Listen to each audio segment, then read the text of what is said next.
নিরাপত্তা কেন নাই? আর কত আমায় চাই? নিরাপত্তা কবে পাবো? আর কত মার খাবো? মিটিং মিটিং বন্ধ করো, সিকিউরিটি শক্ত করো।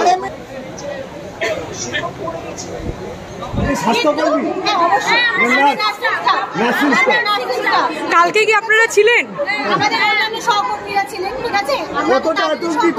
আপনারা কি আতঙ্কিত? অবশ্যই আপনারা কিন্তু আমরা যদি পরিষেবা দিতে গিয়ে আমাদের সঙ্গে যদি এরকম ঘটনা ঘটে তখন তো যে কোনো মানুষ সাথে করতে পারে। এটা তো খুব স্বাভাবিক। কাকে বিক্ষোভ জানাচ্ছে? কাকে ক্ষোভ জানাচ্ছে? অবশ্যই আমাদের অথরিটিকে জানাচ্ছি। এইটুকুনি তো তাদের করাই উচিত। সুপার সুপার এদের আমাদের সিকিউরিটি যারা সিকিউরিটিরা তাদের কোনো স্টেপ নেবার ক্ষমতা নেই। তাদেরকে বলা হচ্ছে তোমরা যদি পেশেন্ট পার্টির পক্ষে কথা বলো তোমাদের এগেইনস্টে কথা বলা হবে। নিরাপত্তা কেন নাই? আর কত আমায় চাই? নিরাপত্তা কবে পাবো? আর কত মার খাবো? মিটিং মিটিং বন্ধ করো, সিকিউরিটি শক্ত করো। মিটিং মিটিং বন্ধ করো, সিকিউরিটি শক্ত করো। মিটিং মিটিং বন্ধ করো।